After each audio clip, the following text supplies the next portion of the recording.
మహాత్మా జ్యోతిబా పూలే ఆశయాలను ఆలోచనలను ఆచరించాలని రాష్ట్ర సంక్షేమ శాఖ మంత్రి అడ్లు లక్ష్మణ్ కుమార్ అన్నారు. శనివారం సమీకృత జిల్లా కలెక్టరేట్ సమావేశ మందిరంలో జిల్లా వెనుకబడిన తరగతుల అభివృద్ధి శాఖ ఆధ్వర్యంలో నిర్వహించిన మహాత్మా జ్యోతిబా పూలే 200వ జయంతి వేడుకలో రాష్ట్ర ఎస్సీ వయోవృద్ధులు సాధికారత శాఖ మంత్రి అడ్లు లక్ష్మణ్ కుమార్, జగిత్యాల శాసనసభ్యులు సంజయ్ కుమార్, జిల్లా కలెక్టర్ బి సత్యప్రసాద్ తో కలిసి పాల్గొని జ్యోతి ప్రజ్వలన చేసి జ్యోతిబా పూలే చిత్రపటానికి పూలమాలలు వేసి ఘనంగా నివాళులర్పించారు. ఈ సందర్భంగా వారు మాట్లాడుతూ ఏప్రిల్ మాసం అంటేనే మానీయుల మాసమని అన్నారు. మహాత్మా జ్యోతిరావు పూలే విద్యా విప్లవానికి నాంది పలికిన ఆయన మహిళల విద్యకు ప్రాధాన్యతనిస్తూ తొలి బాలికల పాఠశాల స్థాపించారని, సమాజంలో ఉన్న అసమానతలను తొలగించడానికి శ్రమించి అణగారిన వర్గాలకు సమాన హక్కులు కల్పించిన లక్ష్యంతో పలు కార్యక్రమాలు చేపట్టినట్లు గుర్తు చేశారు. ప్రజాపాలన ప్రగతి ప్రణాళిక 99 రోజుల కార్యాచరణ ప్రణాళిక కార్యక్రమాలు పకడ్బందీగా అమలు చేస్తూ తెలంగాణ ప్రజాప్రభుత్వం రాష్ట్ర ముఖ్యమంత్రి రేవంత్ రెడ్డి ఆధ్వర్యంలో మహనీయుల జయంతుల వేడుకలు ఘనంగా నిర్వహిస్తున్నట్లు వారు పేర్కొన్నారు. ప్రతి ఒక్కరూ మహాత్మా పూలే ఆలోచనలు ఆచరణలో పెట్టి సమాజంలో సమానత్వం నెలకొల్పడానికి కృషి చేయాలని పిలుపునిచ్చారు. మహాత్మా జ్యోతిరావు పూలే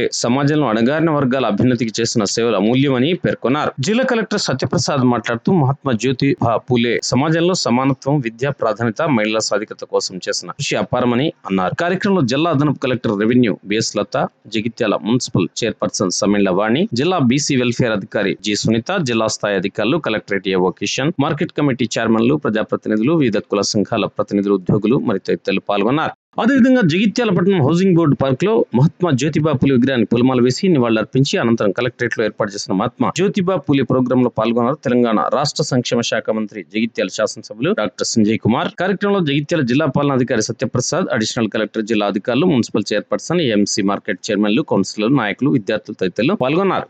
సభ్యులు సంజయ్ అన్న గారికి, జిల్లా కలెక్టర్ గారికి, సబ్ కలెక్టర్ గారికి, మార్కెట్ కమిటీ చైర్మన్లకు, ఇక్కడికి విచ్చేసిన బీసీ సంఘ నాయకులకు, ఈ హాల్లో పాల్గొంటున్న ప్రతి ఒక్కరికి, ఈ కార్యక్రమంలో పాల్గొంటున్న ప్రతి ఒక్కరికి నా హృదయపూర్వక నమస్కారాలు తెలియజేసుకుంటూ, జ్యోతిరావు పూలే గారు సంఘంలోని అసమానతలను తొలగించి సమాజ నిర్మాణం కోసం పాటుపడుతూ మహిళా విద్యకు మరియు సంఘంలో అణగారిన వర్గాల అభ్యున్నతికి కృషి చేసినారు. ఆయన ఆశయాలను మార్గదర్శకంగా తీసుకొని మనం సమాజంలో ఉన్న అసమానతలను తొలగించుకుంటూ ముందుకు సాగితే సమాజ నిర్మాణంతో ఏర్పడుతుందని మీ అందరికీ తెలియజేసుకుంటూ, ఈ అవకాశాన్ని నాకు కల్పించిన సభకు నమస్కారాలు తెలియజేసుకుంటూ ధన్యవాదాలు. మనకి ఇప్పటి వరకు బీసీ వెల్ఫేర్ ఆఫీసర్ చెప్పారు పూలే గారి యొక్క జన్మం తర్వాత వారు ఏ రకంగా ఒక సాధారణమైన కుటుంబం నుంచి వచ్చి సమాజంలో ఉన్నటువంటి అసమానతల్ని, అవిద్యని చూసి వాటిని నిర్మూలనకి తన యొక్క కంకణాన్ని కట్టుకుని తన కుటుంబం నుంచే స్టార్ట్ చేశారు. మరి తన కుటుంబంలో తన భార్యకి ముందుగా విద్యని అందించి తద్వారా ఇతర స్త్రీలకి కూడా ఆ విద్య వెళ్ళాలి, విద్య లేనివాడు ఇంత పశువు అని ఆ రోజుల్లోనే ఆయన గుర్తించాడు. కాబట్టి విద్యతోనే మనకు జ్ఞానం అనేది వస్తుంది. ఆ విద్యా జ్ఞానము రెండు కలిస్తేనే మరి సమాజం ముందుకెళ్తుందని ఆలోచించారు. మరి ఆయన బాటలోనే మనకి అంబేద్కర్ గారు కూడా నడిచి మరి సత్యశోధక సమాజం ద్వారా ఏదైతే వాళ్ళు మార్పులు చేయాలనుకున్నారో అవన్నిటిని కూడా మనకి రాజ్యాంగంలో పొందుపరచడం జరిగింది. తద్వారా మనకి ఈ కుల వివక్ష అనేది తగ్గడం, అదేవిధంగా ఆర్థిక అసమానతలు తగ్గడం, విద్య లేకపోవడం వలన ఏ రకంగా వెనకబడిపోతున్నాం అనేది తెలుసుకోవడం, ఇవన్నీ కూడా జరుగుతాయనే ఉద్దేశంతోనే వాళ్ళు చేయడం జరిగింది. జ్యోతిబా పూలే గారి గురించి మనకు తెలిసింది. ఆల్రెడీ మనకి జేసీ గారు కానీ జయప్రకాశం గారు అంతా కూడా చెప్పడం జరిగింది. 2-3 విషయాల్లో మనకి బాగా కూడా మనం స్ఫూర్తి తీసుకోవాల్సిన అవసరం ఉంటుంది. ఇప్పుడు కూడా మన వాళ్ళ ఇంట్లో నుంచే స్టార్ట్ చేశారు. బయట సమాజానికి ఉమెన్ ఎంపవర్మెంట్ అని చెప్పడం కాకుండా ఇంట్లో నుంచే స్టార్ట్ చేసి వాళ్ళ వైఫ్నే మొట్టమొదటిగా టీచర్గా తీసి దేశంలోనే మొట్టమొదటి మహిళా టీచర్గా చేయడం లేదు. అప్పుడు స్టార్ట్ అయిన మహిళా ఎంపవర్మెంట్, ఉమెన్ ఎంపవర్మెంట్ అనేది ఇప్పుడు 33% ఉమెన్ రిజర్వేషన్ వచ్చేదాకా కూడా తీసుకొచ్చింది. అప్పుడు స్టార్ట్ అయిన రిజర్వేషన్ అనేది. అలాగే క్యాస్ట్ ఈక్వేషన్, డిస్క్రిమినేషన్ గురించి మీద కూడా అనేక రచనలు చేయడం కానీ లేకపోతే అనేక ఉద్యమాలు చేయడం కానీ కూడా స్టార్ట్ చేశారు. అది కూడా ఇప్పటిదాకా మనకి ప్రాసెస్ నడుస్తూ ఉన్నా కూడా ఇప్పటిదాకా కూడా మనకి దాని మీద కొన్ని స్టెప్స్ తీసుకోవడం జరిగింది. రిజర్వేషన్లు కానీ లేకపోతే ప్రోయాక్టివ్ రిజర్వేషన్లు కానీ అన్ని రిజర్వేషన్స్ కూడా. బట్ అవన్నిటికీ కూడా నాంది అనేది అప్పటి తరంలో స్టార్ట్ చేసిన వాళ్ళు నాంది పలకడం జరిగింది అవన్నీ స్టెప్స్ అన్నిటికీ కూడా. అలాగే ఆ సమాజంలో మనకి అప్పట్లో రైతులు కూడా చాలా కష్టాలు పడుతూ ఉంటారు. సో రైతులకు సంబంధించిన కూడా అనేక రచనలు చేయడం కానీ అవన్నీ కూడా చేస్తూ ఉన్నారు. సో ఇప్పటికీ కూడా రైతులు కానీ లేకపోతే రిజర్వేషన్ పరంగా కానీ లేకపోతే క్యాస్ట్ డిస్క్రిమినేషన్ పరంగా కానీ కూడా మనం చాలా మటుకు ముందుకు వచ్చినా కూడా విమెన్ ఎంపవర్మెంట్ విషయంలో కానీ మోస్ట్ ఇంపార్టెంట్లీ ఎడ్యుకేషన్ అందరికీ కూడా క్వాలిటీ ఎడ్యుకేషన్ అందించడం కూడా ఇంకా కూడా చేయాల్సింది ఉంది. మన పరంగా ప్రభుత్వం చేయాల్సింది చేస్తూ ఉంది. మన పరంగా కూడా మనం చేయాల్సినవన్నీ చేస్తూ మనము జ్యోతిబా పూలే గారిని మనం ఆదర్శంగా తీసుకొని మన నెక్స్ట్ జనరేషన్స్ కూడా మనం గొప్పతనాన్ని చెప్తూ ముందుకు వెళ్ళాలని కోరుకుంటూ నాకు అవకాశం ఇచ్చినందుకు ధన్యవాదాలు చెప్తాను. విద్యార్థులు కూడా వచ్చారు. మరి ఈరోజు జ్యోతిబా పూలే జయంతిని జగిత్యాలలో ఇంత ఘనంగా జరుపుకుంటున్నాం. ఇప్పుడే జ్యోతిబా పూలే గారి పేరు మీద సావిత్రిబాయి పూలే పేరు మీద ఏర్పాటు చేసిన మున్సిపల్ పార్కులో విగ్రహాలకు పూలమాలలు సమర్పించి మంత్రి గారు మేమందరం కూడా ఇక్కడ రావడం జరిగింది.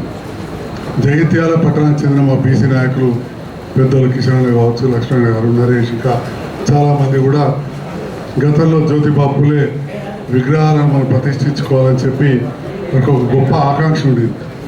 సో ఎక్కడ పెడదామనే ఆలోచన ఉన్నప్పుడు వివిధ కూడళ్ళు చూస్తే అప్పుడు నేను చెప్పిన అంతటి మహాత్ముని విగ్రహాన్ని, వారి సతీమణి విగ్రహాన్ని విద్య కోసం ఎవరైతే కృషి చేసారో ఏదో రోడ్డు మీద కాదు ఒక పార్కులో పెడదాం. అందులో విద్యా సంస్థలు సంబంధించిన ఉపాధ్యాయుల టీచర్స్ బిల్డింగ్ కూడా ఉంది అని చెప్పి దాంట్లో సహకరించిన అందరు కూడా నేను పేరున హృదయపూర్వక ధన్యవాదాలు తెలియజేస్తా ఉన్నాను.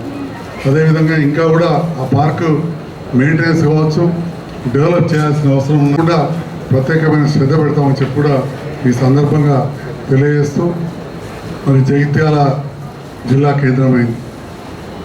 ఇక్కడ గౌరవ ముఖ్యమంత్రి గారి ఆలోచన మేరకు ఎట్లయితే రాష్ట్రం అంతా కూడా విద్యా విషయంలో ప్రత్యేకమైన దృష్టి పెడుతున్నారో జగిత్యాల ప్రాంతంలో ప్రజలు నాకు ఇచ్చిన అవకాశంతో గౌరవ ముఖ్యమంత్రి గారు, మన మంత్రి గారు అందరి సహకారంతో జగిత్యాల పట్టణానికి సంబంధించిన ఎస్సీ రెసిడెన్షియల్ డిగ్రీ కళాశాల క్యాన్సిల్ అయితే అప్పుడు మళ్ళీ తిరిగి తీసుకొచ్చి దాదాపు 240 మంది విద్యార్థులతోటి నడుపుతా ఉన్నారు. మహిళా డిగ్రీ కళాశాల ఆటోనామస్ స్వయం ప్రతిపత్తిని ఏదైతే కరీంనగర్లో మహిళా డిగ్రీ కళాశాల ఎప్పుడో స్వతంత్రం వచ్చిన తర్వాత ఉండే వారికి మనకి ఇద్దరు కూడా ఒకటేసారి వచ్చింది. 5.5 కోట్లతోటి ఆ దొరవపూర్ రోడ్లో బ్రహ్మాండంగా బిల్డింగ్లు కట్టుకుంటా ఉన్నాం. ఈ రకంగా చెప్పుకుంటూ పోతే విద్య పట్ల మన ముఖ్యమంత్రి గారు, ఈ ప్రభుత్వం ఏదైతే జ్యోతిబా పూలే, సావిత్రిబాయి పూలే ఆకాంక్ష ఎలా ఉన్నాయో, వారి సూచనలు ఎలా ఉన్నాయో మార్గదర్శకాలకు అనుగుణంగా ఇవాళ రెసిడెన్షియల్ స్కూళ్ళల్లో, కాలేజీలలో దాదాపు 40% మెస్ ఛార్జీలు పెంచడం జరిగింది. కాస్మెటిక్ ఛార్జెస్ అయితే 200% పెంచడం జరిగింది. అంటే విద్యతోటే వికాసం అనే ఒక ఏదైతే మనకు ఉందో ఆ విద్య వల్లనే మనం బాగుపడతాం అనేది ఉందో ఆ జ్యోతిబా పూలే, సావిత్రిబాయి పూలే గారు మనకు బోధించారో ఆ తర్వాత ఆ విద్యతోటే మన అంబేద్కర్ గారు ఇవాళ దేశానికే దిశానిర్దేశం చేసి భారతరత్న అయిందో, బాబు జగజీవన్ రావు గారు హిందూ యూనివర్సిటీలో, బనారస్ హిందూ యూనివర్సిటీలో చదివి ఉపప్రధాని అయిందో, ప్రతి వాళ్ళు కూడా విద్యతోటే ముందుకు రావాలి. దాంట్లో భాగంగా సోదరుడు డాక్టర్ చంద్రశేఖర్ గౌడ్ చైర్మన్, నేను శాసనసభ్యులుగా ఉన్నప్పుడు అంతకుముందు కూడా చైర్మన్ అప్పుడు మనం పాత బస్టాండ్ దగ్గర కోఆపరేటివ్ బిల్డింగ్ తీసుకొని లైబ్రరీ ప్రారంభించుకున్నాం. తర్వాత దాన్ని ఆధునీకరించుకున్నాం.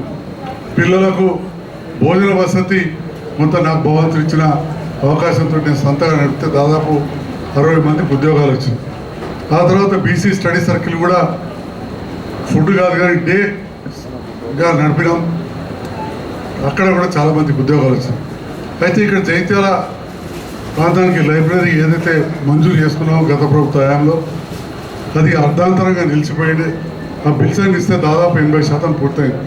మరి ఈరోజే లైబ్రరీ చైర్మన్ గారు కూడా ప్రమాణ స్వీకారం చేస్తున్నారు. మొన్న గౌరవ మంత్రివర్యులకు ఈ విషయాన్ని సెక్రటేరియట్లో చెప్పగానే ఒక నిమిషం కూడా ఆలోచించకుండా రాష్ట్ర లైబ్రరీ చైర్మన్ గారికి వెంటనే రియాజ్ గారికి ఫోన్ చేసి జగిత్యాల లైబ్రరీని మనం బాగు చేయాలి, పేదవాళ్లకు మనం అడ్వాన్స్డ్ కోర్సెస్ ఎగ్జామ్స్కు ప్రిపేర్ అవ్వడానికి కూడా చేయాలనగానే వెంటనే చేయడం జరిగింది.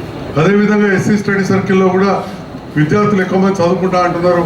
100 నుంచి 150 చేయాలనగానే డైరెక్టర్ నరసింహారెడ్డి గారికి వెంటనే ఫోన్ చేసి ఆ విద్యార్థులకు కూడా ఎక్కువ మందికి బోర్డింగ్ అండ్ లాడ్జింగ్ స్టడీ అన్నిటి కూడా ఉండే విధంగా ఆర్డర్స్ ఇవ్వడం జరిగింది. ఈ రకంగా సహకరిస్తున్న మంత్రి గారికి హృదయపూర్వక ధన్యవాదాలు తెలియజేస్తూ జగిత్యాలను ఒక ఎడ్యుకేషన్ హబ్గా ఇద్దాం. ఇక్కడ ధర్మపురి నియోజకవర్గం జగిత్యాలకు ఒక హాఫ్ మూల్ లాగా మన పక్కనే ఉంటుంది అర్ధచంద్రాకారంలో. సో జగిత్యాలలో విద్య వైద్యం ఏ సౌకర్యం వచ్చినా అది ధర్మపురి నియోజకవర్గానికి వచ్చినట్టుగా వస్తుంది. ఒక్క ధర్మారం మండలం తప్ప మొత్తం కూడా వస్తుంది. ఎందుకంటే మెజారిటీ ఇక్కడ నుంచి వెళ్ళారు కాబట్టి వారిని ప్రత్యేకంగా దీనిపైన వారు ఇంపార్షియల్గా చేస్తూ ఉన్నారు. ఇంకా కూడా దృష్టి పెట్టాలని చెప్పి సందర్భంగా కోరుతూ ఆ మహనీయుని స్మరించుకుంటూ విద్యార్థులు యువత కూడా చదువు పట్ల అదేవిధంగా ఇప్పుడే ఇవాళ ప్రజాపాలనలో భాగంగా మాదక ద్రవ్యాల నుంచి దూరంగా ఉండాలని చెప్పి ముఖ్యమంత్రి గారు ఏదైతే సూచన చేసిందో విద్యార్థులు యువత మరి ఇవన్నీ కూడా పాటించాలని చెప్పి మరొకసారి నేను కూడా కోరుతూ ఈ అవకాశాన్ని ఇచ్చిన అధికారులకు ఏర్పాటు చేసిన అందరికీ కూడా ధన్యవాదాలు. Thank you. దేశంలో ఉన్నటువంటి గొప్ప మహనీయుల యొక్క జన్మదిన కార్యక్రమాలు చేపడతాం. ఈరోజు గౌరవ ముఖ్యమంత్రి రేవంత్ రెడ్డి గారి నేతృత్వంలో బాబు జగజీవనరావు గారి జయంతి కార్యక్రమాలు కానీ జగిత్యాల కలెక్టర్ గారి ఆధ్వర్యంలో అదేవిధంగా ఈరోజు జ్యోతిరావు పులే ఒక మహనీయుడి యొక్క జయంతి కార్యక్రమాన్ని గొప్పగా దేశంలో ఉన్నటువంటి అణగారిన వర్గాలకు పేద వర్గానికి సమానత్వం ఉండాలి, అందరూ సమానంగా ఉండాలని చెప్పి ఏదైతే డాక్టర్ బిఆర్ అంబేద్కర్ గారి యొక్క ఆశయాన్ని జ్యోతిరావు పులే మహనీయుడు దేశంలో అన్ని వర్గాలకు సమానత్వం ఉండాలి, ముఖ్యంగా స్త్రీలకు గొప్పగా సమానత్వం ఉండాలి, విద్యాపరంగా వారు ఉన్నతమైన స్థాయిలో ఉండాలని చెప్పేసి వారి సతీమణి గారిని సావిత్రి పూలే గారికి విద్యాభ్యాసం వారే చేసి ఈ దేశంలో మొదటి మహిళా టీచర్గా మరి తీర్చిదిద్ది మరి వారిని గొప్పగా ఈరోజు దేశానికి పరిచయం చేసినటువంటి మహనీయుడు జ్యోతిరావు పూలే. మరి అదేవిధంగా కులపరంగా ఈ దేశంలో వివక్ష ఉన్న సందర్భంలో కూడా ఇది కులపరంగా అణగారిన వర్గాలు కానీ పేద వర్గాన్ని కానీ అట్టడుగు వర్గాన్ని కానీ ఆ రోజుల్లో దేశంలో వివక్ష ఉన్న సందర్భంలో మన పోరాడి అందరూ సమానంగా బతకాలి, ఈ దేశంలో గొప్పగా ఉండాలన్నటువంటి పోరాటం చేసిన మహనీయుడు జ్యోతిరావు పూలే. ఈ దేశంలో విద్యాపరంగా మహిళా సోదరిమణులకు కూడా గొప్పగా సమానత్వం ఉండాలని చెప్పి కోరుకున్నటువంటి జ్యోతిరావు పూలేకు నిజంగా ఇప్పుడే ఎమ్మెల్యే గారు చెప్తున్నారు, మాకు చాలా సంతోషం.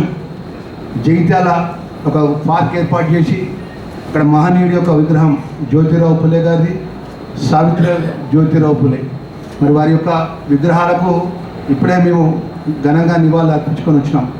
మరి దానిలో భాగంగా అధికారపరంగా కలెక్టర్ గారికి నేను ఎమ్మెల్యే గారు కలెక్టర్ గారు ప్రజాప్రతినిధులు అందరం కూడా ఆ మహనీయుడి యొక్క చేసిన సేవలు కొనియాడుతూ ఈ దేశంలో వారు చూపెట్టినటువంటి మార్గదర్శనాన్ని ముందుకు తీసుకెళ్తూ మన మహిళలు గొప్పగా ఉండాలి, మహిళలు విద్యాపరంగా కానీ సమాజంలో సమానత్వంగా ఉండేటువంటి పరిస్థితుల్లో ఆ దేశం కానీ ఆ ప్రాంతం కానీ ఆ కుటుంబం కానీ బాగుంటుంది అనేటువంటి నమ్మినటువంటి జ్యోతిరావు పూలే ఆ మహనీయుని యొక్క జన్మదిన సందర్భంగా రాష్ట్ర మంత్రిగా మనస్ఫూర్తిగా వారి ఘనంగా జన్మదినంగా నివాళులు అర్పించుకుంటూ వారు చేసినట్టు మా సేవలు మరవలేదని మరొకసారి గుర్తుకు తెచ్చుకుంటూ ఈ దేశంలో సమానత్వంగా అందరం సమన్యాయంగా ఉండే విధంగా దేశంలో ముందుకు వెళ్ళాలని కోరుకుంటూ గౌరవ ముఖ్యమంత్రి రేవంత్ రెడ్డి గారి నేతృత్వంలో ఈ పండుగలు గొప్పగా జరిగే విషయంలో మరి ఈ జిల్లాకు సంబంధించిన మంత్రిగా మరి పెద్దలు అడిగినారు, డాక్టర్ బిఆర్ అంబేద్కర్ గారి యొక్క స్టడీ సర్కిల్లో సీట్స్ తక్కువైనా చాలా అప్లికేషన్స్ వచ్చినాయని చెప్పిన వెంటనే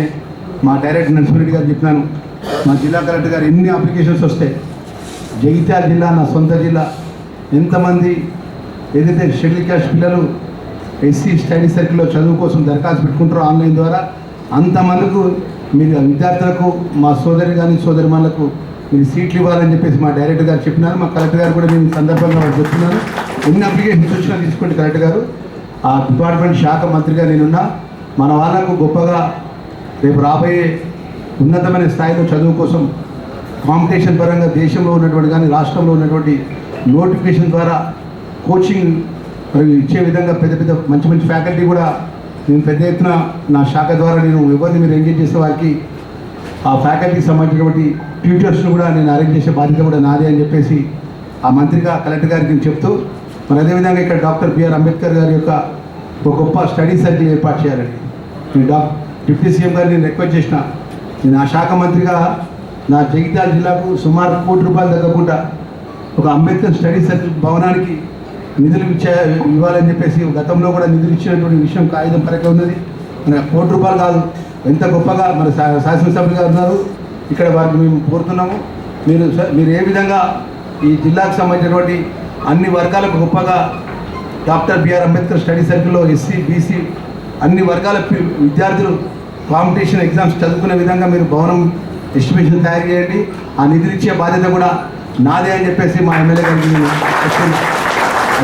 అది దళిత పిల్లలు కానీ బీసీ పిల్లలు కానీ ఇంకా అదర్ ఏ క్యాస్ట్ మనం విద్యార్థుల యొక్క భవిష్యత్తు కోసం మరి చదువు పరంగా మరి ఫ్యాకల్టీ పరంగా కోచింగ్ పరంగా మరి ఆ శాఖ మంత్రిగా నేను నిధులించడానికి సిద్ధంగా ఉన్న విషయాన్ని కూడా ఈ సందర్భంగా నేను మరొకసారి మనవి చేసుకుంటూ మరి ఒక మహనీయుల యొక్క పండుగ మరి ఇంత గొప్పగా ఈ హాలిడే అయినప్పటికీ మన కలెక్టర్ గారు వారి అధికారులు మరి ఆ యొక్క జ్యోతిరావు పూలే మహనీయుల యొక్క జన్మదినాన్ని ఘనంగా జరిపించినందుకు మనస్ఫూర్తిగా అధికారులకు ధన్యవాదాలు తెలియజేస్తూ కలెక్టర్ గారికి మరొకసారి మహనీయుడికి మనం అందరి పక్షాన మన మంత్రిగా వారికి ఘనంగా నివాళులు అర్పించుకుంటూ అందరికీ నమస్కారం. Thank you.